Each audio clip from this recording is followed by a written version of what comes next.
सभी को नमस्कार। मैं सौरभ शर्मा गौतम करियर इंस्टीट्यूट के ऑनलाइन प्लेटफॉर्म पे आप सभी का स्वागत करता हूं। हमने कल से काइनेमेटिक्स टॉपिक की स्टार्ट की थी और उस स्टार्टिंग के बाद में आज जो हमारा टॉपिक है वो है काइनेमेटिक्स। यानी लास्ट क्लास में हमने डिस्टेंस और डिस्प्लेसमेंट के बारे में पढ़ा था। आज डिस्टेंस और डिस्प्लेसमेंट के न्यूमेरिकल्स स्टार्ट करते हैं और बेसिक से लेके अच्छे लेवल तक के क्वेश्चंस आप आज डिस्कस करेंगे। तो सबसे पहले आपका जो फर्स्ट क्वेश्चन है वो आप ध्यान से देखिए। जो एक नॉर्मल बेसिक क्वेश्चन होता है हर स्टूडेंट के लिए कि ये क्वेश्चन मुझे आना ही चाहिए। क्वेश्चन आपके सामने है, an object is moving along a circular path of radius small R, find displacement to distance ratio in following cases. यानी आपको सारे केसेस के अंदर आपको आंसर देना है कि डिस्प्लेसमेंट टू डिस्टेंस रेशियो क्या आएगा। फर्स्ट क्वेश्चन है to complete a circular path, second question है to complete a semi circular path, third question है to complete a quarter circular path यानी 1/4 सर्कल, और फोर्थ क्वेश्चन होने वाला आपका to complete a 3 quarter circular path. तो सबसे पहले मेरी बात को ध्यान से समझना। जैसे ये हमने एक सर्कल बनाया, इस सर्कल को हम डिवाइड कर रहे हैं तो ओवरऑल टोटल 4 क्वाड्रेंट्स में हम डिवाइड कर सकते हैं। यहां से यहां तक ये फर्स्ट क्वाड्रेंट हो गया, या इसको हम फर्स्ट क्वार्टर बोल सकते हैं। और यहां इस पॉइंट को मैंने नाम दिया ए, इस पॉइंट को नाम दिया बी, इस पॉइंट को नाम दिया सी, इस पॉइंट को नाम दिया डी। ओवरऑल यहाँ पे टोटल हमने 4 क्वाड्रेंट बनाए हैं और इस क्वाड्रेंट के हिसाब से फर्स्ट क्वेश्चन जो आपसे पूछा गया है वो है to complete a circular path. Circular path पूरा करना है। अब आपको ये दिया हुआ है कि सर्कुलर पाथ का रेडियस यहाँ पे स्मॉल आर आपको कंसिडर करना है। सपोज दैट आपका मोशन पॉइंट ए से स्टार्ट होता है, तो पॉइंट ए से स्टार्ट होके आपने एक सर्कल पूरा किया तो आप पॉइंट ए पर वापस आ जाएंगे। तो इस केस में अगर आपको कोई बोले डिस्टेंस का वैल्यू कितना है, तो डिस्टेंस का डेफिनेशन बताया था कि एक्चुअल पाथ लेंथ जो होता है इनिशियल से फाइनल पोजीशन तक आने में जो एक्चुअल पाथ लेंथ बनेगा, मींस यहां से चल के ये यहां तक आया है तो ये सर्कल का सर्कमफेरेंस हो गया, और सर्कल का सर्कमफेरेंस का फॉर्मूला होता है 2πr। तो डिस्टेंस का जो वैल्यू निकल के आया वो आया है आपके पास 2πr। एंड अगर इसी क्वेश्चन में आपसे डिस्प्लेसमेंट बोला जाए तो कल की क्लास में मैंने एक बात बताई थी, अगर कोई पार्टिकल किसी पोजीशन से स्टार्ट होके और वापस उसी पोजीशन पे आ जाता है तो उस केस में उस पार्टिकल का डिस्प्लेसमेंट हमेशा क्या होता है, 0। यानी ये पार्टिकल ए से स्टार्ट हुआ और ए पे ही वापस आ गया, मींस इसकी इनिशियल और फाइनल पोजीशन दोनों सेम है, तो यहाँ पे डिस्प्लेसमेंट का वैल्यू 0 हो गया। मींस आपके जो फर्स्ट क्वेश्चन में डिस्प्लेसमेंट टू डिस्टेंस रेशियो आपसे पूछा गया है, डिस्प्लेसमेंट टू डिस्टेंस रेशियो वो क्या आएगा, ध्यान दीजिए। डिस्प्लेसमेंट का वैल्यू क्या आया, 0 डिवाइड बाई 2πr। तो इसका फाइनल आंसर आपका क्या हो गया, 0। यानी फर्स्ट क्वेश्चन है कि डिस्प्लेसमेंट टू डिस्टेंस रेशियो इसमें 0 आया है, और अगर इसी क्वेश्चन में डिस्टेंस टू डिस्प्लेसमेंट रेशियो पूछा जाता तो यहां आंसर होता नॉट डिफाइंड। ठीक है। क्वेश्चन सेकंड जो है वो उसमें बोला गया है to complete a semi circular path. हमने स्टार्ट कहां से किया था, ए से। ए से जब वो पॉइंट सी पर आ जाएगा तो आपका एक सेमी सर्कुलर पाथ कंप्लीट हो जाएगा, और इस सेमी सर्कुलर पाथ में ये मान लीजिए इसका सेंटर हो गया ओ, ये रेडियस हो गया आर। पॉइंट ए से चल के आप पॉइंट बी तक आए हैं, तो ए से बी तक आए हैं तो आप एक चीज देखिए कि पूरे सर्कल का जो सर्कमफेरेंस था वो था 2πr। तो अब आपने ये वाला पाथ फॉलो किया है तो इस केस में डिस्टेंस जो आएगी वो आपके सामने क्या आएगी, सोचिए कि पूरे पाथ में डिस्टेंस आ रही है 2πr, तो हाफ पाथ के लिए डिस्टेंस क्या हो जाएगी, only πr। And now displacement according to the definition of displacement, दो पॉइंट्स के बीच में डिस्प्लेसमेंट निकालने का तरीका मैंने क्या बताया था कि अगर ये आपका इनिशियल पोजीशन है और ये फाइनल पोजीशन है तो इनिशियल और फाइनल को ज्वाइन करने वाली जो स्ट्रेट लाइन बनती है वही आपका डिस्प्लेसमेंट होता है। इट मींस यहां ए आपका इनिशियल पोजीशन है और बी फाइनल पोजीशन है, तो इन दोनों पॉइंट्स को ज्वाइन करने वाली स्ट्रेट लाइन ये बनी है। इट मींस ये इस सेमी सर्कल में भी आपका ये डायमीटर का काम करेगा। यहां से यहां तक आर है, यहां से यहां तक आर है, तो टोटल डिस्टेंस जो निकल के आएगा वो आप खुद बताइए कितना हो जाएगा, आर और आर 2r। तो इनिशियल और फाइनल पोजीशन के बीच का स्ट्रेट लाइन डिस्टेंस जो आया वो कितना आया 2r। तो ओवरऑल यहां से क्वेश्चन में डिस्प्लेसमेंट टू डिस्टेंस रेशियो अगर आप निकालते हैं तो वो आएगा 2r डिवाइड में पाई r, r से r cancel out, it means 2/पाई। सेकंड क्वेश्चन कंप्लीट आपका। अब आपका जो थर्ड क्वेश्चन है वो ध्यान से देखिए, to complete a quarter circular path, कोई भी एक क्वार्टर सर्कुलर पाथ मान लीजिए जैसे आपने ए से स्टार्ट किया और बी तक आ गए, इस टाइप से आपने सर्कल में ए से मोशन स्टार्ट किया, आर रेडियस है और बी तक आप पहुंच गए। तो अब इसमें सबसे पहले आपसे बोला जाए डिस्टेंस का वैल्यू कितना है, तो आप खुद सोचिए कि ये जो टोटल 2πr लेंथ होने वाली है, ये total 2πr length 4 quadrant complete करके आपको मिलती है। यानी अगर मैं बोलूं एक क्वाड्रेंट में डिस्टेंस कितना आएगा, यानी 1 क्वाड्रेंट में कितना डिस्टेंस कवर करेगा, तो आप खुद सोचिए टोटल 2πr डिस्टेंस कितने को मिलती है, 4 को। तो यहां से डिवाइड बाई 4 किया तो आपका आंसर आएगा πr/2। मींस एक क्वार्टर में आप ये बोल सकते हैं कि सेमी सर्कल का भी हाफ कर दो, या आप बोल सकते हो कि टोटल 4 क्वाड्रेंट में डिस्टेंस 2πr है, तो एक क्वाड्रेंट पूरा करने में डिस्टेंस कितनी हो जाएगी, उसको 4 से डिवाइड करके डिस्टेंस का वैल्यू आपने निकाला πr/2। अब सवाल बहुत अच्छा है जो बच्चे अभी स्टार्ट कर रहे हैं उनके लिए कि डिस्प्लेसमेंट कैसे निकाला जाए। तो ध्यान दीजिए, ये आपका इनिशियल पोजीशन है, ये वाला इनिशियल पोजीशन है और बी वाला फाइनल पोजीशन है। अब आप ये सोचेंगे कि इसमें डिस्प्लेसमेंट कैसे निकाले, तो ध्यान दीजिए इनिशियल पोजीशन और फाइनल पोजीशन को ज्वाइन करने वाली ये जो स्ट्रेट लाइन बनी है, ये वाला ही आपका क्या होने वाला है, डिस्प्लेसमेंट होने वाला है। ये एंगल सर्कल के सेंटर पे हमेशा कितना डिग्री होगा, 90 डिग्री। तो यहां से अगर इस ट्राइंगल में देखोगे तो ये राइट एंगल ट्राइंगल है, पाइथागोरस थ्योरम लगा दीजिए, इसका स्क्वायर प्लस इसका स्क्वायर AB का स्क्वायर आ जाएगा, यानी आपका जो डिस्टेंस डिस्प्लेसमेंट निकल के आएगा वो निकल के आएगा √2 इंटू r। ये चीज आपको पाइथागोरस थ्योरम के अकॉर्डिंग कैलकुलेट कर सकते हैं। तो यहां से डिस्प्लेसमेंट बाय डिस्टेंस का जो वैल्यू मिलेगा आपको वो आएगा √2 इंटू r डिवाइड में πr/2। r से r कैंसिल आउट हो गया, इट मींस 2√2/π। ये आपका क्वेश्चन नंबर 3 का आंसर कंप्लीट हुआ। अब आते हैं क्वेश्चन नंबर 4 पे।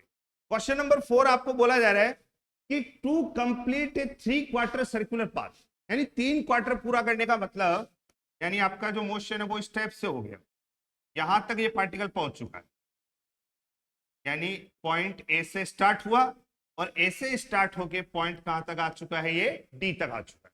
तो डिस्टेंस निकालना है। अभी मैंने बताया एक क्वार्टर में डिस्टेंस कितना कवर कर रहा है, πr/2। यहां टोटल आपके पास देखिए डायग्राम में टोटल कितने क्वार्टर हो गए, 1 2 3। तो यहां से आप डिस्टेंस का वैल्यू निकालेंगे तो इसको 3 से मल्टीप्लाई कर दो, 3πr/2। एंड अगर आप डिस्प्लेसमेंट निकालते हैं तो वापस वही चीज आ रही है कि इनिशियल पोजीशन आपका ए है, फाइनल पोजीशन डी है, तो ए और डी को ज्वाइन करने वाली स्ट्रेट लाइन ये बन रही है, ये रेडियस आर, ये भी रेडियस आर, ये एंगल 90 डिग्री। वापस सॉल्व करेंगे तो √2r। अब आप इसमें डिस्प्लेसमेंट टू डिस्टेंस रेशियो आराम से कैलकुलेट कर सकते हैं। तो जो फर्स्ट क्वेश्चन था उस फर्स्ट क्वेश्चन से आपने क्या कंक्लूजन निकाला कि कोई भी पार्टिकल अगर एक सर्कल कंप्लीट करता है तो उस सर्कल को कंप्लीट करने में जो डिस्टेंस का वैल्यू आता है वो होता है 2πr, और अगर एक सर्कल पूरा करने में डिस्प्लेसमेंट पूछा जाए तो वो आंसर आएगा 0। अब इससे रिलेटेड कई बार क्वेश्चन इस तरह से बना देता है, जैसे मैंने कहा क्वेश्चन कि एक ऑब्जेक्ट 40 सेकंड में एक सर्कल पूरा करता है, 40 सेकंड में एक सर्कल पूरा करता है, तो मैं बोलूं 100 सेकंड बाद उससे कितना डिस्टेंस कवर किया, कितना डिस्प्लेसमेंट कवर किया। ये क्वेश्चन आपको सॉल्व करना है, फिर कल की क्लास में इस क्वेश्चन को मैं वापस से डिस्कस करता हूं।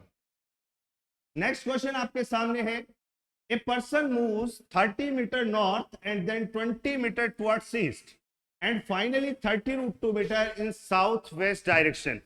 Find the displacement of the person from the origin. ये क्वेश्चन है डायरेक्शनल प्रॉब्लम का, बहुत अच्छा क्वेश्चन है, और इस क्वेश्चन को करना कैसे है उसके लिए पहले आपको एक बेसिक बात बताता हूं, ध्यान से सुनिए। जैसे हम डायरेक्शंस की बात करें, इस डायरेक्शन को हम ईस्ट मान के चलते हैं, इसको हमने सपोज दैट नॉर्थ माना है, ये वाला आपके पास साउथ हो गया और ये वाला। तो कभी भी ध्यान रखें डायरेक्शन का जब भी क्वेश्चन आए आप हमेशा यूनिट वेक्टर्स का यूज कीजिए और यूनिट वेक्टर्स का यूज करके क्वेश्चन को आगे बढ़ाइए। जब भी आपको ईस्ट डायरेक्शन बोला जाए तो इसके लिए यूनिट वेक्टर काम में लीजिए आई कैप। वेस्ट बोला जाएगा तो आप यूज कीजिए माइनस का आई कैप, और नॉर्थ के लिए आप यूज कीजिए जे कैप, और साउथ के लिए आप यूज कीजिए माइनस का जे कैप। और अगर क्वेश्चन में अपवर्ड बोला जाए या डाउनवर्ड बोला जाए तो अपवर्ड बोलने के केस में आपको के कैप यूज करना है, और डाउनवर्ड के केस में माइनस का के कैप यूज करना है। इस क्वेश्चन में डायरेक्शन का बहुत इंपॉर्टेंट रोल है, वो चीज आपको समझनी है, ध्यान से देखिए। A person moves 30 meter north, यानी डायग्राम बनाइए आप सबसे पहले। ये आपके पास में नॉर्थ हो गया, इधर हमने वेस्ट बना लिया, इधर हमने ईस्ट बना लिया, इधर हमने साउथ बना लिया। अब सबसे पहले क्वेश्चन में बोला गया है person moves 30 meter north, means आपने मान लीजिए यहां ओरिजिन से स्टार्ट किया, तो यहां से 30 मीटर आप नॉर्थ की तरफ जा चुके हैं। यानी आपने स्टार्टिंग में जो क्वेश्चन की कंडीशन है वो कहा कि a person moves 30 meter north. उसके बाद बोला गया है 20 मीटर टुवर्ड्स ईस्ट, यानी यहां से ईस्ट की तरफ आप चल के गए, वो चले कितना 20 मीटर। उसके बाद में ये जो लाइन है ये बहुत इंपॉर्टेंट होने वाली है आपके लिए। यहां तक एक चीज नोट करना, मैंने पर्टिकुलर नॉर्थ बोला है, पर्टिकुलर ईस्ट बोला है, लेकिन यहां साउथ वेस्ट दो डायरेक्शन एक साथ आ गई। तो ध्यान रखें, जब भी दो डायरेक्शन आपके सामने एक साथ आती हैं तो हमेशा जिस पॉइंट पर आप होंगे उसी पॉइंट से 45 डिग्री की टर्निंग कर देना। क्वेश्चन मींस आप यहां हो तो कई बच्चे बोलेंगे सर मैं यहां से इसको ऊपर से लेके आऊं, सर मैं इसको यहां बीच में से लेके आऊं, सर मैं इसको यहां इधर से लेके आऊं। ऐसा कुछ नहीं करना आपको बस सिंपल सा पैटर्न बताया मैंने कि जहां आप हैं वहां से 45 डिग्री का टर्न मान लीजिए, और टर्न के बाद वो हो सकता है ऊपर से पास हो, बीच में से पास हो, नीचे से पास हो, वो बाद की बात है। और ये कितना चलना है वो देखिए यहां पे, वो हो गया 30√2 मीटर। तो अब इस क्वेश्चन को सॉल्व करने का तरीका क्या है वो ध्यान देना। सबसे पहले यहां से यहां आप गए कितना मीटर 30 मीटर, यहां से यहां गए आप 20 मीटर, और उसके बाद आपने इसको 45 डिग्री के एंगल पे टर्न कर दिया, और ये वाली वैल्यू आपको दे रखी है 30√2। तो अब क्या करना है वो ध्यान दीजिए। जब भी आपको एंगल टर्निंग का केस दे दे तो आप एक वेक्टर का कॉन्सेप्ट यूज कीजिए कि कोई वेक्टर किसी एक्सिस के साथ थीटा एंगल बनाता है, तो एक कंपोनेंट उसका ए कॉस थीटा होता है और दूसरा कंपोनेंट क्या होता है उसका ए साइन थीटा। इट मींस यहां 30√2 के लिए एक एक्सिस तो अपना ये बन जाएगा, एक एक्सिस यहां सी के पैरेलल बना लीजिए, दूसरा एक्सिस ये वाला बन जाएगा। तो 30√2 का ये वाला कंपोनेंट जो निकल के आएगा वो आएगा 30√2 cos 45, और ये वाला जो कंपोनेंट निकल के आएगा वो आएगा 30√2 sin 45। तो अब इसके बाद जो कंपोनेंट कर लिया आपने, कंपोनेंट करने के बाद तो आपका सॉल्यूशन आराम से आ जाएगा। जो चीज आपसे पूछी गई है क्वेश्चन में, आपसे डिस्प्लेसमेंट बोला गया, आराम से निकालिए। सबसे पहले यहां से स्टार्ट किया, बोलिए कितना गया है 30 मीटर, और वो 30 मीटर कौन सी डायरेक्शन में गया है नॉर्थ, और नॉर्थ के लिए हमें क्या यूज करना है यहाँ पे जे कैप, यानी 30 इसका वैल्यू हो गया, और डायरेक्शन के लिए मैंने क्या लगा दिया जे कैप। उसके बाद में चला है वो ईस्ट की तरफ 20 मीटर, तो प्लस लिखा मैंने 20। ईस्ट के लिए आपको क्वेश्चन में ऑलरेडी बोल रखा है ईस्ट के लिए क्या यूज करना आपको यहाँ पे आई कैप। उसके बाद जो 30√2 आपको दिया हुआ था, इस 30√2 को मैं ऑलरेडी दो पार्ट में डिवाइड कर चुका हूं, मींस इसके कंपोनेंट कर चुका हूं।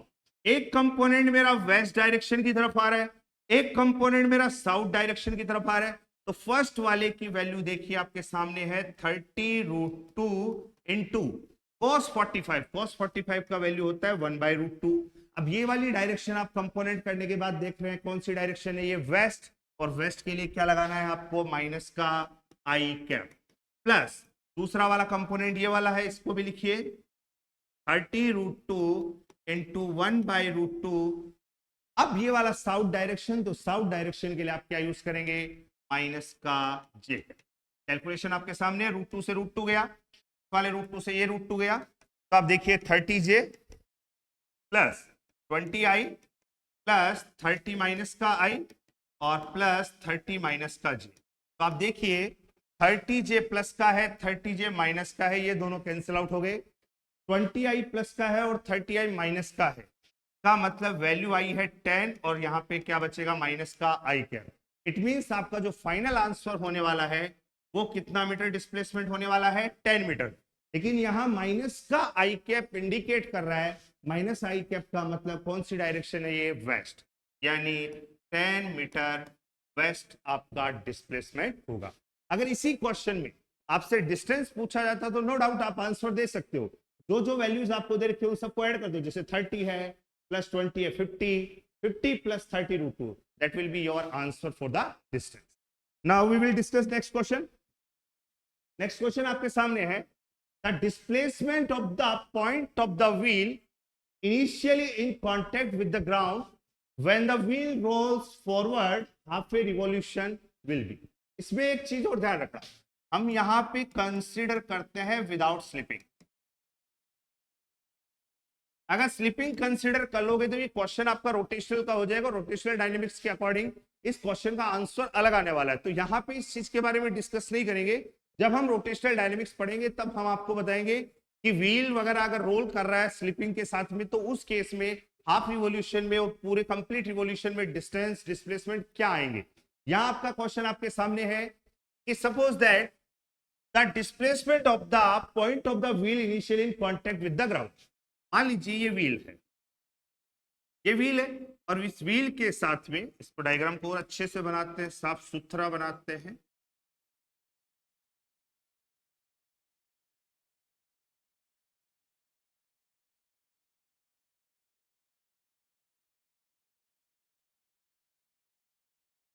ये सपोज दैट आपको एक व्हील दिया, फिर आगे रोड भी बनानी है तो रोड भी बना लीजिए, रोड पे ही चलाना पड़ेगा इसको।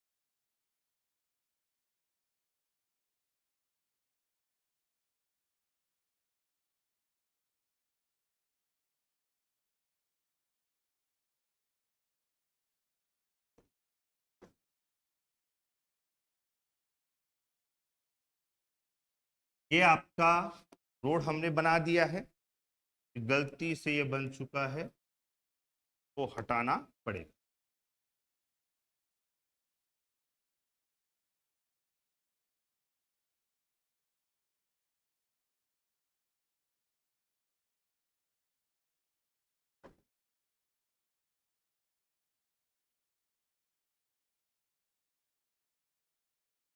अब देखिए क्वेश्चन में बोला गया है the displacement of the point of the wheel initially in contact with the ground.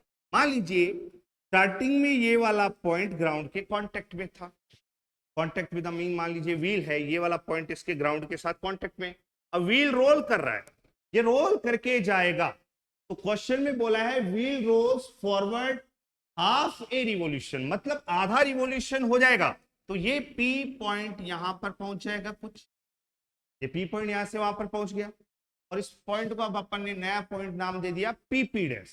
तो इस केस में एक बात बताइए कि ये विदाउट स्लिपिंग यहां से रोल करके गया तो कितना डिस्टेंस कवर किया, एक सर्कल पूरा रिवॉल्व करेगा तो कितना होता है 2 पाई आर, हाफ रिवॉल्यूशन हुआ है तो कितना हुआ पाई आर।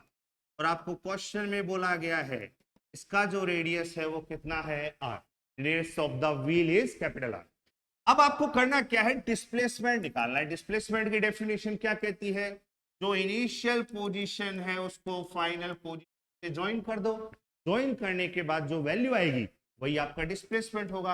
यानी इस क्वेश्चन का डिस्प्लेसमेंट ये वाला होने वाला है। तो आपको ये वाली साइड मालूम है, ये वाली साइड आप आराम से मालूम कर सकते हैं। ये रेडियस आर है तो ये मान लीजिए सेंटर हो गया, आर और आर कितना हो गया टोटल 2r। तो आप डिस्टेंस लगाइए पाइथागोरस थ्योरम, तो यहां से डिस्प्लेसमेंट इक्वल्स टू आ जाएगा अंडर रूट ऑफ 2r का स्क्वायर प्लस पाई आर का, यानी ये आ जाएगा r बाहर आ जाएगा, रूट में 4 plus pi square, this is your r। ठीक है, एक बेसिक क्वेश्चन है। जब रोटेशनल डायनेमिक्स आएगा तब इस क्वेश्चन में एक अलग ही फंडामेंटल आपको यूज करना है, उसके लिए आपको वेट करना पड़ेगा नेक्स्ट क्लासेस के। नेक्स्ट क्वेश्चन बहुत ही इंपॉर्टेंट क्वेश्चन है और एक अलग फंडामेंटल वाला क्वेश्चन है, जिसमें आप ये सोच सकते हो कि हमारे फिजिक्स से ज्यादा मैथमेटिक्स काम में आने वाली इस क्वेश्चन क्या है आपके सामने देखिए, एक carrom board 4 feet into 4 feet has the queen at the centre. एक 4x4 साइज का कैरम बोर्ड दिया हुआ है, उसके सेंटर पे क्वीन रखी हुई है। ये लो साहब कैरम बोर्ड बना लिया। क्या बनाया हमने? कैरम का 4x4 साइज का मतलब इसका लेंथ भी 4 फीट है और इसका ब्रेड्थ भी 4 फीट।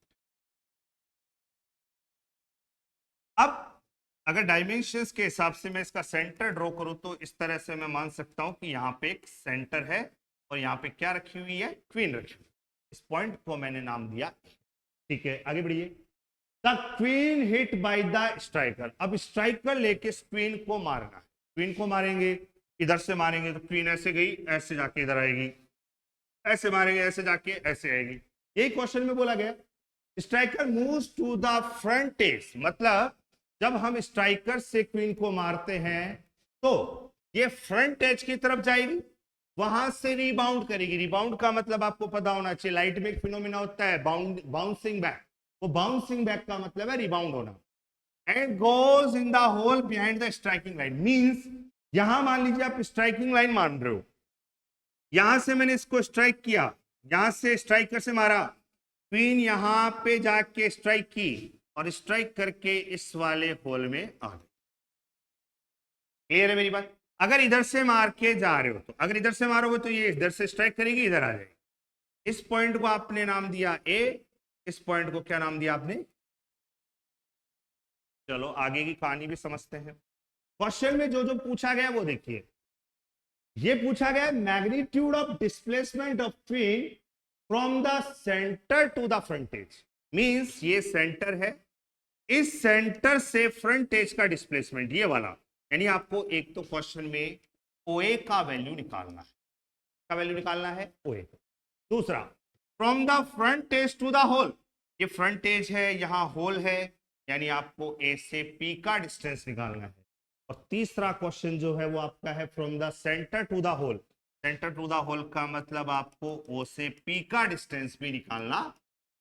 अब थोड़ा सा ज्योमेट्री है, ज्योमेट्री का पढ़ने से पहले मैं आपको बताता हूं law of reflection. Law of reflection, ये सरफेस है, लाइट आई नॉर्मल बनाया, बाउंस बैक हो गई। यहां अगर एंगल ऑफ इंसिडेंस का वैल्यू थीटा है तो एंगल ऑफ रिफ्लेक्शन का वैल्यू भी क्या होगा? थीटा। हमने यहां से बाउंसिंग बैक हुआ तो नॉर्मल ड्रॉ किया, नॉर्मल ड्रॉ किया तो साहब ये लाइन आगे बढ़ के आ गई। इस पॉइंट को आप कुछ भी नाम दे दो, क्यू नाम दे दीजिए, इसको नाम आप आर दे दीजिए, और आपको ज्यादा जरूरत पड़े तो देते रहिए नाम, नाम देने में क्या जाता है। एक बात बताइए, अगर ये एंगल थीटा है तो ये एंगल भी कितना बनेगा? यहाँ पे थीटा। अगर मैं कहूं थीटा के सामने वाली साइड एक्स है तो इस थीटा के सामने वाली साइड भी क्या होगी? एक्स होगी। इसके अलावा आप एक चीज देखिए, ये यहाँ पे कुछ जेड जैसा बन रहा है, जेड जैसा बन रहा है तो इसका मतलब ये अल्टरनेट एंगल हो गए। ये थीटा है तो ये भी क्या बनेगा? थीटा। थीटा के सामने वाली साइड एक्स है तो इस थीटा के सामने वाली ये वाली साइड भी क्या होगी बेटा? एक्स हो। ओवरऑल आप एक चीज नोट कीजिए, ये टोटल 4 था, ये सेंटर लाइन है, यानी यहां से लेके यहां तक की अगर टोटल डिस्टेंस की बात करूं मैं तो ये कितनी होने वाली है? 2 फीट। और आप डायग्राम को देखो, ये वाली वैल्यू एक्स, ये वाली वैल्यू एक्स, ये वाली वैल्यू एक्स, यानी x प्लस एक्स तीनों का वैल्यू 2 फीट के बराबर है।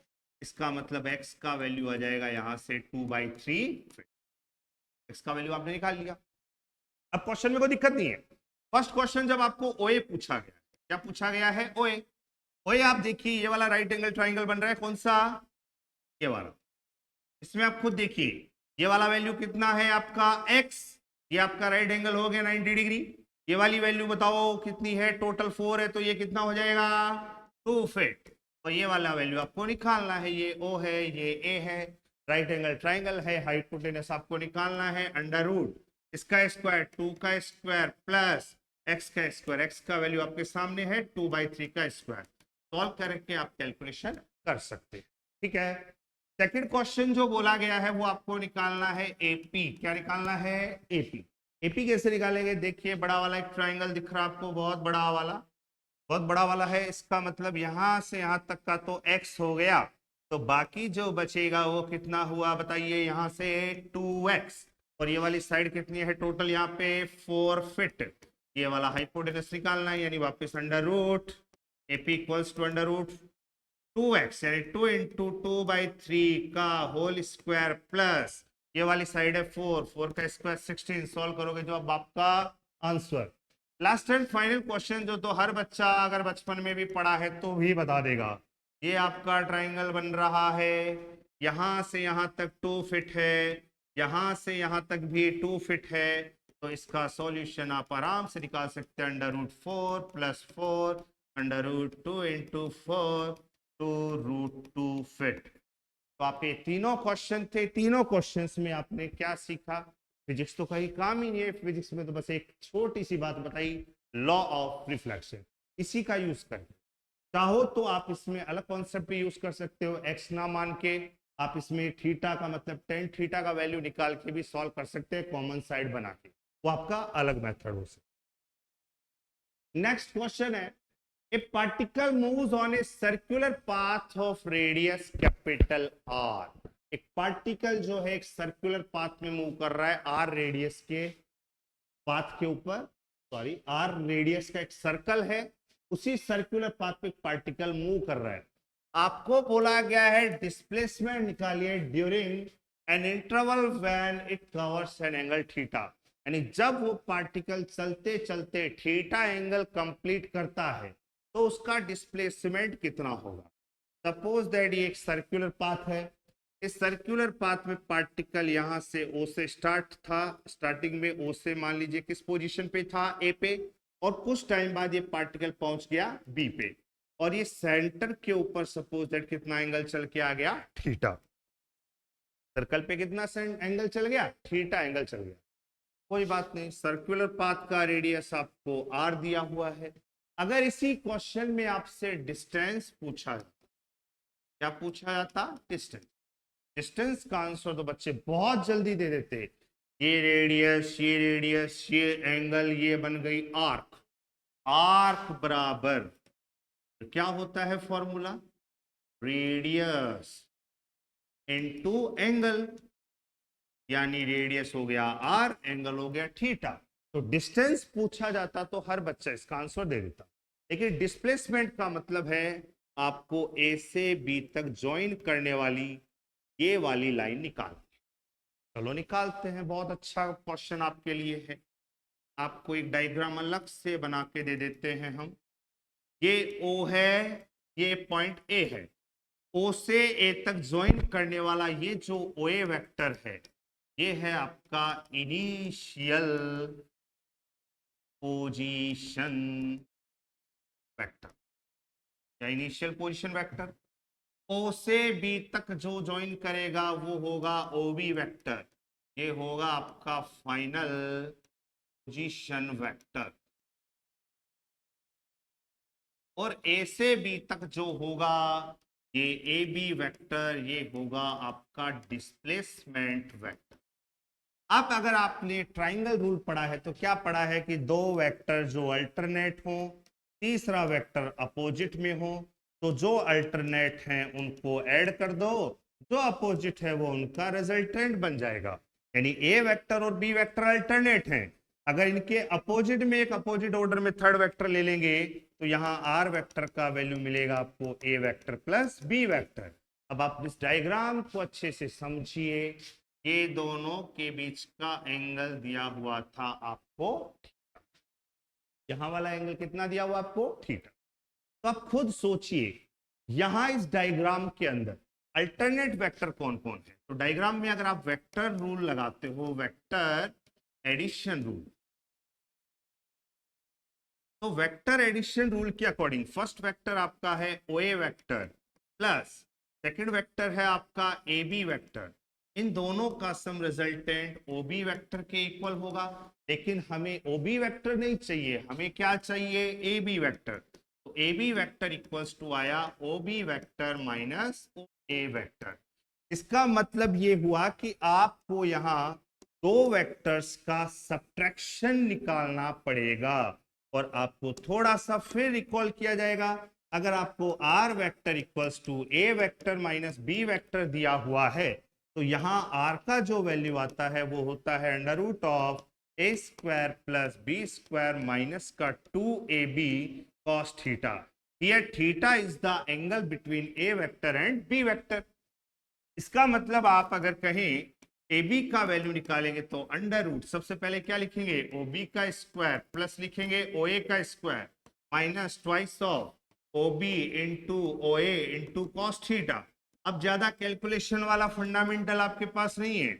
A B equals to O B का वैल्यू डायग्राम में देखिए कितना है बेटा, ये वाला वैल्यू आर, तो ये बन जाएगा आर का स्क्वायर प्लस ओ ए का वैल्यू भी यहाँ पे R square minus 2r into R हो जाएगा R square into cos theta. दोनों के बीच का एंगल भी आपको यहाँ पे क्या दिया हुआ है, थीटा दिया हुआ है। तो यहाँ से A B equals to R square और आर स्क्वायर हो गया 2r स्क्वायर, यानी ये 2r स्क्वायर यहाँ 2r स्क्वायर, दोनों में से 2r स्क्वायर को कॉमन ले लीजिए 1 माइनस कॉस थीटा। अब जो भी स्टूडेंट्स अगर नए नए इस वीडियो को देख रहे हैं तो उनके लिए एक हिदायत है कि जब बेसिक मैथमेटिक्स पढ़ाई जाती है फिजिक्स में तो हम एक चीज पढ़ाते हैं कि जब भी आपको कॉस के साथ में +1 या -1 मिलता है तो आप कोशिश कीजिए वहां पे हाफ एंगल फॉर्मूला यूज करने की। अब हाफ एंगल फॉर्मूला आपको 3 फॉर्मूले बताए थे। cos 2 theta equals to cos square theta minus sine square theta. Second formula था 1 माइनस 2 साइन स्क्वायर थीटा और थर्ड फॉर्मूला था 2 cos स्क्वायर थीटा माइनस 1।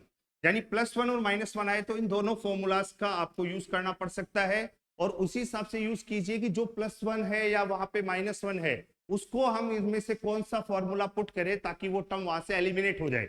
एक चीज हो, यहाँ एंगल 2 थीटा था तो यहाँ पे एंगल थीटा आ रहा है, वहां एंगल थीटा है तो यहाँ पे एंगल थीटा बाई 2 हो जाएगा। ये चीज थोड़ा सा ध्यान रखते हुए चले। तो आप खुद देखिए अगर यहां में 1 के साथ में ये कॉस वाला लगा दो 1 माइनस इस कॉस थीटा की जगह ये फॉर्मूला यूज करूं तो ये वाला टर्म तो माइनस हो जाएगा लेकिन ये माइनस इस माइनस के कारण प्लस हो जाएगा। क्या ये 1 और ये 1 एलिमिनेट होगा? नहीं। इसका मतलब आपको कौन सा फॉर्मूला यूज करना है, ऊपर वाला। तो अब आप इसमें इस फॉर्मूले को यूज करेंगे तो आपका जो वैल्यू आने वाला है वो आएगा A B equals to root of 2r square 1 minus 1 minus minus हो जाएगा +2 साइन स्क्वायर थीटा बाई 2। यानी यहां से 1 से 1 कैंसिल आउट हो गया तो यहां से ए बी इक्वल्स टू बचेगा 2 इंटू 2 का रूट आ जाएगा 2r स्क्वायर का रूट r इंटू में साइन थीटा बाई 2। यानी ये फॉर्मूला अगर आप डायरेक्ट याद रखेंगे तो क्लॉक से रिलेटेड जितने भी डिस्टेंस डिस्प्लेसमेंट के क्वेश्चन हैं, वेलोसिटी एवरेज वेलोसिटी वगैरह निकालने के क्वेश्चन आएंगे, वहां आपको बहुत ज्यादा यूज में आएगा ये फॉर्मूला कि कोई भी पार्टिकल सर्कुलर पाथ में अगर एंगल थीटा तक मूव करता है तो उस पार्टिकल का डिस्प्लेसमेंट का फॉर्मूला होता है 2r इंटू में साइन थीटा बाई 2। मींस जो आपको एंगल दे रखा है उसी को आप 2 से डिवाइड कर दो, डिवाइड करके रेडियस के साथ और 2 के साथ मल्टीप्लाई करके वैल्यू रख देना, आपका आंसर आ जाए। नेक्स्ट क्वेश्चन आपके सामने है, इसमें आपको एक ज्योमेट्री दी हुई है। इस ज्योमेट्री के अकॉर्डिंग बोला गया पार्टिकल स्टार्ट होता है ए से, पॉइंट ए से स्टार्ट होता है, फिर बी तक जाता है, फिर बी से सी तक जाता है, फिर सी से डी तक जाता है।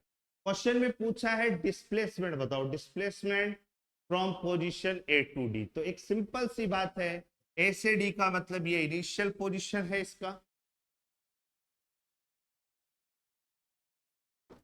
यहां ये इसका इनिशियल पोजीशन हो गया, यहां ये इसका फाइनल पोजीशन होगा।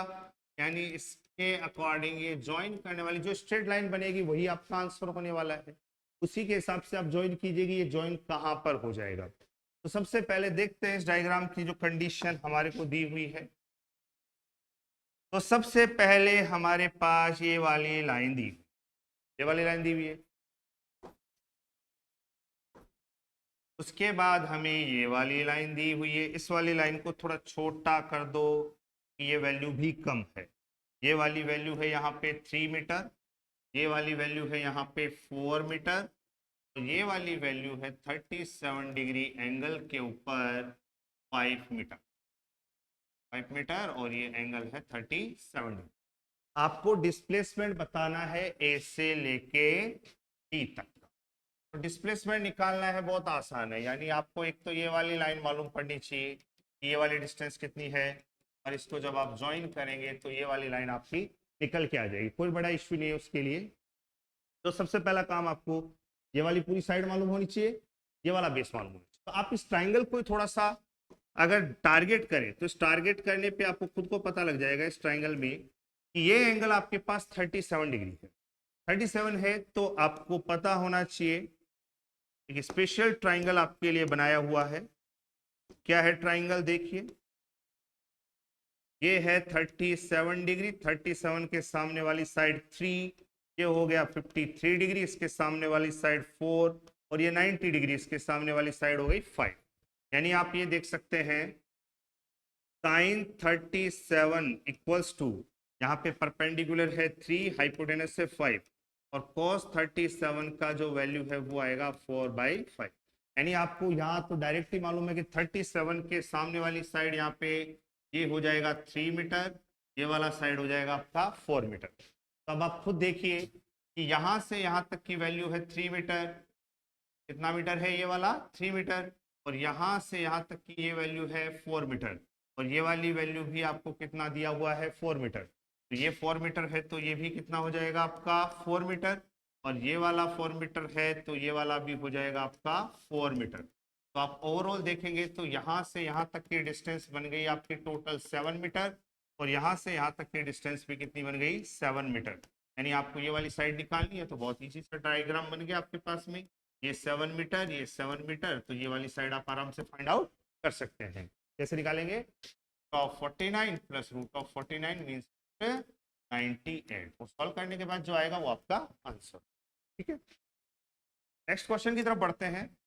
नेक्स्ट क्वेश्चन है, cyclist moves in a such a way that he takes 60 degree turn after 100 metre, what is his displacement at first, second, third, fourth, fifth and sixth turn.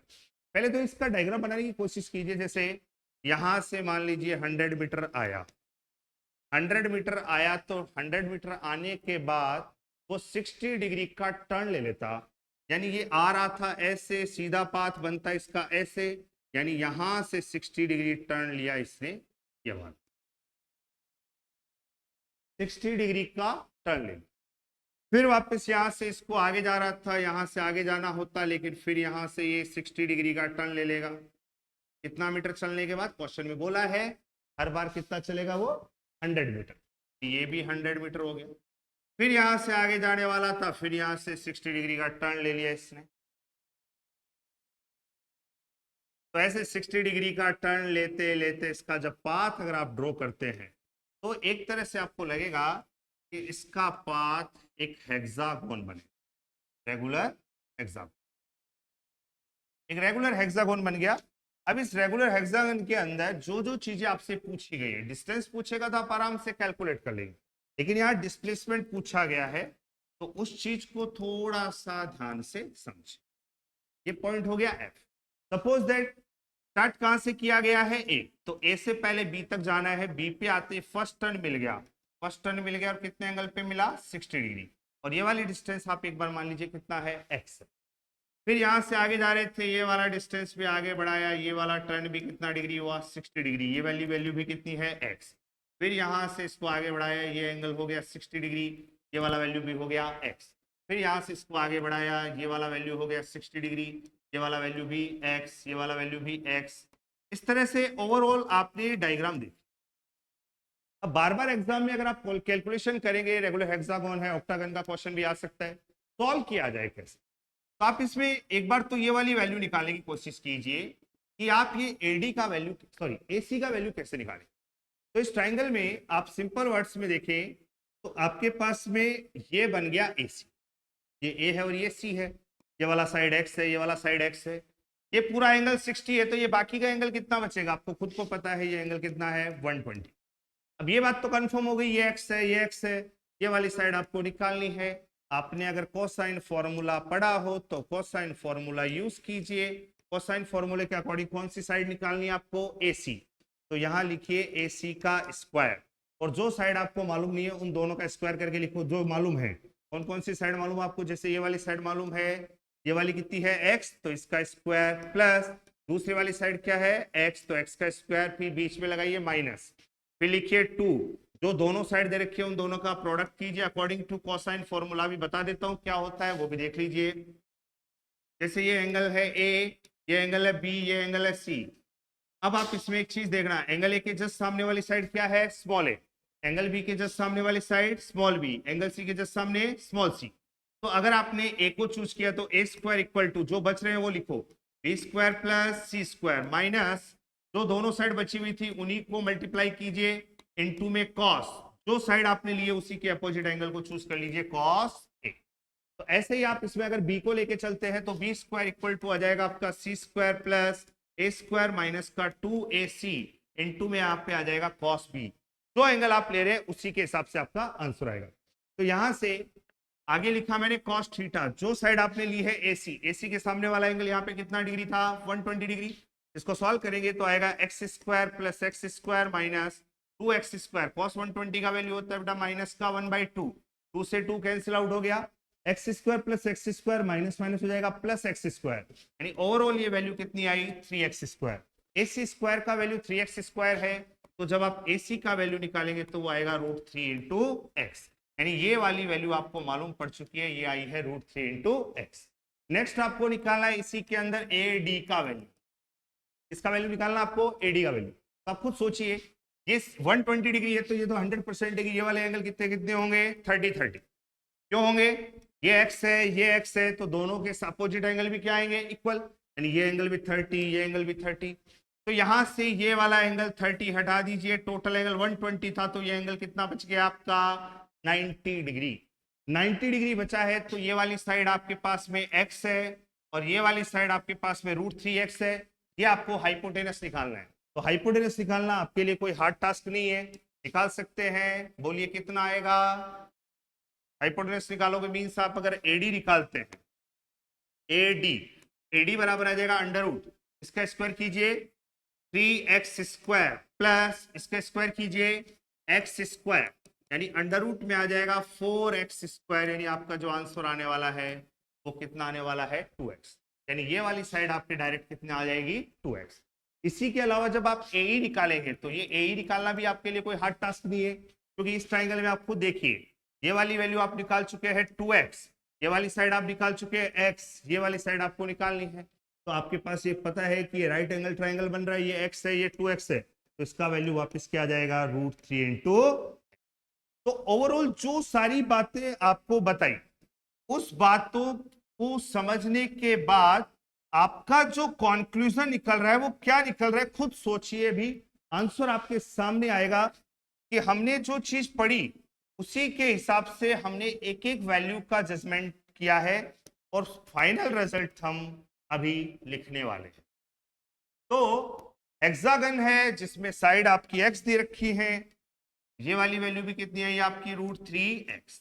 तो suppose that ए से start किया B पे आए, तो जब आप first turn के ऊपर हो तो डिस्टेंस का वैल्यू आपका 100 मीटर है, क्योंकि x का वैल्यू यहाँ पे क्वेश्चन में कितना दिया हुआ है 100 मीटर। और ऐसे ही अगर आपको डिस्प्लेसमेंट बताना है तो डिस्प्लेसमेंट का वैल्यू भी इनिशियल और फाइनल के बीच का ये वाला डिस्टेंस, ये वाला आपका x ही है, x का मतलब 100। अब आप खुद बोलिए सेकंड टर्न के लिए अगर आपसे डिस्टेंस पूछा जाएगा तो सेकंड टर्न के लिए डिस्टेंस 100 + 100 हो जाएगा आपका टोटल 200 मीटर, और डिस्प्लेसमेंट का जो वैल्यू है वो डिस्प्लेसमेंट आप खुद देखिए, ये √3x है, यानी 100√3 मीटर। अगर आपको थर्ड टर्न का बोला जाए तो थर्ड टर्न आपका कहां पे आ रहा है, पॉइंट डी के ऊपर, तो यहाँ पे आपका जो डिस्टेंस आएगा वो आएगा 300 मीटर, और डिस्प्लेसमेंट जो मिलेगा वो आएगा आपका 2x का मतलब 2 × 100 मीन्स 200 मीटर। ऐसे ही आप फोर्थ टर्न पे जाइए, फिफ्थ टर्न पे जाइए, सिक्स्थ टर्न पे जाइए। सिक्स्थ टर्न में मीन्स यहाँ पे आप पहुंच चुके हैं, यहाँ पे आने के बाद आपका जो डिस्टेंस है वो डिस्टेंस कितना रहेगा, पूरा 100 के हिसाब से 600 मीटर, लेकिन आपका डिस्प्लेसमेंट कितना हो जाएगा, यहाँ पे 0 हो जाएगा। क्यों, आप अपनी इनिशियल पोजीशन पे वापस आ चुके हैं। इसी तरह से अगर आपको फिफ्थ टर्न पे बोला जाएगा तो फिफ्थ टर्न पे डिस्टेंस जो है वो आपका यहां से हो जाएगा 500 मीटर, और डिस्प्लेसमेंट का जो वैल्यू है वो आप खुद देखिए, ये इनिशियल है, ये फाइनल है, दोनों के बीच का डिस्टेंस कितना है यहाँ पे, ठीक है। 4 टन का डिस्प्लेसमेंट आप आराम से निकाल सकते हैं, ये वाला वैल्यू मैंने लिख दिया है √3 इंटू, ठीक है। नेक्स्ट क्वेश्चन की तरफ पढ़ते हैं। आपका नेक्स्ट क्वेश्चन है, a drunkard is walking along a straight road, he takes 5 steps forward and 3 steps backward and so on. Each step is 1 meter long and takes 1 second. There is a pit on the road 11 meter away from the starting point. After how much time he will fall in the pit? Means यहां आपको बोला कि यहां से आपको चलना है और हर 1 2 3 4, समझते हैं इसको हम, बहुत ही अच्छा क्वेश्चन, एनसीईआरटी का क्वेश्चन है, हमने नहीं बनाया है। एनसीईआरटी बोलती है कि मैं ही क्वेश्चन बनाऊंगी अच्छे। तो देखिए, ये हमने एक लाइन ड्रॉ कर ली। अब लाइन ड्रॉ करने के बाद पॉइंट्स को स्टार्ट करते हैं। यहां से मान लीजिए एक्स का वैल्यू 0, यहाँ पे 1 मीटर, यहाँ पे 2 मीटर, ये हो जाएगा 3 मीटर, ये वाला हो जाएगा 4 मीटर, ये वाला हो जाएगा 5 मीटर, ये हो जाएगा 6 मीटर, ये हो गया 7 मीटर, ये हो गया 8 मीटर, ये हो गया 9 मीटर, थोड़ा कम पड़ गया तो ये वाला मान लीजिए 10 मीटर, और यहाँ पे बना दिया हमने साहब 11 मीटर पे पिट बना, क्या बना दिया, पिट बना दिया। क्वेश्चन में बोला गया कि एक ड्रंकर्ड पर्सन वो क्या करता है, 5 स्टेप आगे जाता है, फिर उसके बाद 3 स्टेप पीछे आ जाता है, फिर उसके बाद 5 स्टेप आगे जाएगा, फिर 3 स्टेप पीछे आ जाएगा, फिर 5 स्टेप आगे, 3 स्टेप पीछे। उसका एक स्टेप जो है वो 1 मीटर का है और एक स्टेप में उसको टाइम लगता है 1 सेकेंड का। तो आप खुद सोचिए, सबसे पहले वो 5 स्टेप आगे गया, एक स्टेप 1 मीटर का है, तो वो बताइए कहां पर पहुंच चुका है, अभी 5 मीटर के ऊपर, यहां पहुंच गया। उसके बाद उसने ये सोचा मेरे को जाना नहीं है 5 स्टेप, जैसे ऐसे चलेगा 1 2 3 4 5, फिर वापस से पीछे आ गया 1 2 3, अब ये 3 स्टेप पीछे आया, इसका मतलब ये कहां पर पहुंच चुका है, 2 मीटर के ऊपर। 5 स्टेप आगे गया, 3 स्टेप पीछे आ गया, यानी एक स्टेप का टाइम 1 सेकेंड है, तो 5 स्टेप आगे गया तो टाइम कितना लग गया, 5 सेकेंड, 3 स्टेप पीछे आ गया तो टाइम कितना लग गया, 3 सेकेंड। फिर वापस उसने सोचा मेरे को तो आगे जाना है, फिर यहां से 5 स्टेप आगे बढ़ेगा तो 2 के बाद वो कहां पहुंच जाएगा, 7 पे, यानी 5 सेकेंड उसको और लग गए।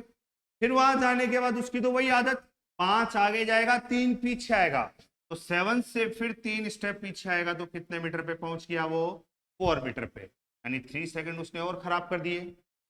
उसके बाद 4 मीटर से फिर 5 स्टेप आगे गया, वो कितने पे पहुंच गया, 9 मीटर पे, ये हो गया 5 सेकेंड, और फिर 3 स्टेप पीछे आया तो 9 के बाद में वापस पहुंच गया 6 मीटर पे, 3 सेकेंड ये और लग गए। फिर 6 के बाद 5 स्टेप आगे गया 11 मीटर पे आ गया। अब क्या ये वापस घूम के आएगा, बोला नहीं आएगा साहब, वो गड्ढे में गिर चुका है, अब उसको पीछे चलने की जरूरत नहीं है, यानी यहां पे केवल उसको कितना टाइम लगा, 5 सेकेंड लगा। तो आप टोटल टाइम काउंट कर सकते हैं, टोटल टाइम, तो टोटल टाइम आपका बन गया 5 और 3 8, 5 5 10 15 20 और 12, सॉरी 20 और 9 29 second is your answer. 29 second बाद में वो पिट में गिर जाएगा। लेकिन ये क्वेश्चन तो बहुत ईजी था, 11 मीटर था, कोई दिक्कत नहीं। अगर क्वेश्चन में 25 मीटर 30 मीटर आपको दे दे, तो वहां पे अगर ऐसे बनाने बैठोगे तो कैसे बना पाओगे। तो इस चीज के लिए भी एक शॉर्टकट आपको मैं बता रहा हूं, ध्यान से सुनना। आपको कितने स्टेप फॉरवर्ड के दे रखे हैं ये पढ़ो, ये क्वेश्चन को शॉर्टकट से करने का तरीका बता रहा हूं, उसको ध्यान। 5 स्टेप फॉरवर्ड के हैं, 3 स्टेप बैकवर्ड के हैं, फॉरवर्ड में से बैकवर्ड को माइनस कीजिए, 5 माइनस 3 कितना आया, 2 मीटर, यहाँ पे 2 मीटर लिख लीजिए आप। उसके बाद टाइम की बात करें तो दोनों को ऐड कीजिए, 5 प्लस 3 कितना हुआ, 8, तो यहाँ पे लिख लिया आपने 8 से। ऐसा क्यों किया, क्योंकि 5 में से 3 माइनस करने पे मुझे मिला 2, और एक स्टेप का लेंथ कितना है 1 मीटर, तो उसको 2 को 1 से मल्टीप्लाई कर दिया। क्वेश्चन में अगर ये बोल दे 0.5 मीटर लॉन्ग या 2 मीटर लॉन्ग तो क्वेश्चन और भी अलग हो जाएगा। तो यहां ध्यान रखना, सबसे पहले क्या करना, जितने फॉरवर्ड और बैकवर्ड के हैं उनको आपस में माइनस कर लो। माइनस करने के बाद एक स्टेप की जो लेंथ है उससे मल्टीप्लाई करके यहां लिख दो, ठीक है। फॉरवर्ड और बैकवर्ड के स्टेप काउंट करके जो आएंगे उसको जितना यहाँ पे टाइम ले रहा है उससे मल्टीप्लाई करके यहां लिख दो। फिर उसके बाद की कहानी क्या है कि आपको 5 स्टेप फॉरवर्ड जाना है। तो जहां पर आप अभी हैं कितने पर हैं 2 पर, 5 स्टेप फॉरवर्ड जाने का मतलब एक स्टेप कितने मीटर का है यहाँ पे 1, यानी 2 जो 5 फॉरवर्ड वाले स्टेप आपके 5 हैं, तो 5 को आप 1 से मल्टीप्लाई कीजिए, कितना आएगा 5 मीटर। आप इस 2 में 5 ऐड करके देखो कितना आता है 7। पिट कहां पर है 11, इसका मतलब पिट यहां नहीं आएगा, आप इसी को जस्ट डबल कर दो, 2 का डबल कितना हो गया 4, यहां पे भी लिख दो आप 8 सेकेंड। फिर आपके पास 4 आ गया, 4 में फिर आप वापस से 5 ऐड कीजिए, 5 ऐड कीजिए, 4 + 5 कितना हुआ 9, यानी यहां पे पिट नहीं आया। फिर इसको जस्ट इसको 2 4, अब उसके बाद फिर 2 बढ़ा दीजिए 6 मीटर, फिर हो गया आपका 8 सेकेंड। फिर 6 के बाद में यहां पे मैंने सोचा कि मैं 5 ऐड करके देखूं, तो 6 + 5 11 आ गया। इसका मतलब मुझे जस्ट 6 के बाद में 7 8 9 10 11 केवल 5 स्टेप चलने पड़े, यानी 6 के बाद में 5 स्टेप चलते ही कितने पे आ गया 11 पे, यानी केवल 5 स्टेप चलाऊं तो टाइम भी कितना बढ़ेगा 5 सेकेंड। टोटल काउंट कर लो, यहां से आपका आंसर आ जाएगा 29 सेकेंड। यही क्वेश्चन अगर आप एनसीईआरटी में देखते हैं तो एनसीईआरटी में क्वेश्चन दिया हुआ कि जब पिट है 13 मीटर पे बना हुआ है तो वहां पे कितना टाइम लगेगा, तो इस क्वेश्चन को आप घर पे बैठ के आराम से सॉल्व कीजिए। नेक्स्ट क्वेश्चन है, while traveling from one station to another, a car travels 75 km north, 60 km northeast, and 20 km east. Calculate the distance between the two stations. यहाँ पे आपको बोला है 2 स्टेशन के बीच का डिस्टेंस निकालिए। कोई बात नहीं, बहुत इजी सा क्वेश्चन है। क्वेश्चन क्या बोल रहा है कि आपने सबसे पहले 75 किलोमीटर नॉर्थ में चले, यानी यहां से चले, ये 75 किलोमीटर नॉर्थ चल लिए, कोई बात नहीं, ये ईस्ट हो गया, ये नॉर्थ हो गया, ये वेस्ट हो गया, ये साउथ हो गया। उसके बाद 60 किलोमीटर नॉर्थ ईस्ट, यानी यहां से कितना डिग्री का एंगल बनाना पड़ेगा आपको 45 डिग्री का। 2 डायरेक्शन एक साथ आ गई तो ये वाला आपका 45 डिग्री हो गया। कितना चला गया 60 किलोमीटर। फिर उसके बाद बोला है 20 किलोमीटर ईस्ट। अब 20 किलोमीटर ईस्ट का मतलब यहां से आने के बाद आपने 20 किलोमीटर और ईस्ट की तरफ चलना है। 20 किलोमीटर ईस्ट चले गए। अब आपको क्या पूछा है, दोनों स्टेशन के बीच का डिस्टेंस, यानी आपका स्टार्टिंग पॉइंट ये है, फाइनल पॉइंट ये है, ये वाला डिस्टेंस आपको कैलकुलेट करना है। और इस कैलकुलेशन के लिए आपको खुद को सोचना पड़ेगा क्या क्या निकालना पड़ेगा। आप खुद सोचिए इस डायग्राम में, अगर ये वाली वैल्यू मालूम पड़ जाए कि ये 75 है, ये वाली वैल्यू मालूम पड़ जाए, ये वाली वैल्यू मालूम पड़ जाए, कोई दिक्कत नहीं। ये एंगल 45 है तो ये भी कितना होगा आपका 45, यानी 45 है, ये आपका 90 डिग्री हो गया। यानी ये वाली साइड अगर आप निकालते हैं तो ये आपका थीटा के सामने परपेंडिकुलर बेस, ये बन जाएगा आपका 60 इंटू 1/√2, ये भी हो जाएगा 60 इंटू 1/√2, ठीक है। और ये वाला अगर साइड अगर आप देखते हैं तो टोटल ये वाली साइड आपको मालूम हो चुकी है 75 + 60/√2, ये वाली भी आपको मालूम पड़ चुकी है 20 + 60/√2। तो आप ये हाइपोटेनस आराम से कैलकुलेट कर सकते हैं। ये कैलकुलेशन का काम मैं आपके लिए छोड़ता हूं। नेक्स्ट क्वेश्चन आपका जो है वो है कि the minute hand of a clock tower is 0.5 metre long and time is 12 o'clock. Take y axis along 12 o'clock position, find displacement of its. बहुत अच्छा क्वेश्चन है, क्लॉक का क्वेश्चन है। और क्लॉक के क्वेश्चन के मैंने एक बात बोली थी अभी भी कि जब सर्कुलर पाथ में थीटा एंगल घूमता है तो उस क्वेश्चन में हम डिस्प्लेसमेंट कैसे निकालते हैं, वही फंडामेंटल आपको इसमें यूज करना है। तो आप एक बात बताइए, ये मिनट टिप है, जैसे मिनट टिप यहां से स्टार्ट होती है, पूरा 1 मिनट कंप्लीट कर लिया, तो मिनट टिप पे यहां से चलते चलते चलते चलते एक पूरा रोटेशन कंप्लीट कर लेगा। मींस यहां से यहां तक मिनट नीडल कितना मिनट लेता है 60 मिनट, और 60 मिनट के अंदर टोटल कितना एंगल कवर करता है यहाँ पे 360। तो 1 मिनट के अंदर कितना एंगल कवर होता है ये आपको पता होना चाहिए 60। 1 मिनट में कितना डिग्री का एंगल कवर होता है यहाँ पे 6 डिग्री। तो सबसे पहला क्वेश्चन है 10 मिनट का। तो 10 मिनट में आप खुद मुझे बताइए एंगल थीटा का वैल्यू कितना हो जाएगा, 10 इंटू 6 डिग्री यानी 60 डिग्री। और सर्कल में अभी थोड़ी देर पहले बताया था एंगल आपको थीटा दे दे, ये आपकी रेडियस हो जाए। रेडियस का मतलब क्या है, इस मिनट वाली जो निडल है इसकी लेंथ क्या है, ये वाली लेंथ मान लो पहले यहाँ थी, 10 मिनट बाद वो यहाँ आ गई ऐसे। तो ये वाली लेंथ में तो कोई फर्क ही नहीं है। ये रेडियस आपको 0.5 मीटर दे रखा है। ये एंगल आपका कितना डिग्री आया यहाँ पे 60 डिग्री। तो ये वाली वैल्यू तो अभी बताई थी आपको, जैसे ये ए है ये बी है, बोलो ए बी का फॉर्मूला क्या आया था, 2r into sine theta by 2। तो यहाँ अगर आप इसमें वैल्यू रखते हैं तो 2 की जगह 2 हो गया, आर का वैल्यू जो है वो है 0.5, थीटा बाई 2 यानी एंगल आपका 60 डिग्री दिया हुआ है, तो 60 बाई 2 करेंगे तो यहाँ पे साइन 30 आ जाएगा, और साइन 30 का वैल्यू होता है 1/2, उससे 2 कैंसिल आउट हो जाएगा, तो आपका आंसर जो आएगा वो आएगा 0.5 मीटर। ये क्वेश्चन 20 मिनट और 40 मिनट ये क्वेश्चन आप सभी को करना है। तो आज की क्लास में आपको जो डिस्टेंस और डिस्प्लेसमेंट था उससे रिलेटेड जो बेसिक लेवल के और NEET level JEE mains level तक के जो क्वेश्चन बन सकते हैं वो सारे पॉसिबल क्वेश्चन करवाए गए हैं। और आप भी अदर क्वेश्चंस को सर्च कीजिए कि डिस्टेंस और डिस्प्लेसमेंट में हमारे सामने जब भी कोई क्वेश्चन आएगा तो हम उसको इजीली सॉल्व कर पाएंगे। कल डिस्टेंस डिस्प्लेसमेंट की क्लास में आपको थ्योरी पोर्शन करवाया गया। आज की क्लास में आपको जो न्यूमेरिकल एनालिसिस है लगभग 10 क्वेश्चन मैंने शेयर किए आपके साथ में। इन 10 क्वेश्चन को करोगे तो आपका जो डिस्टेंस और डिस्प्लेसमेंट का जो डिफरेंस है वो आपका इजीली क्लियर हो जाएगा। कल की क्लास में हम स्टार्ट करेंगे स्पीड और वेलोसिटी। आगे की क्लास को मिस बिल्कुल भी ना करें। सभी का धन्यवाद।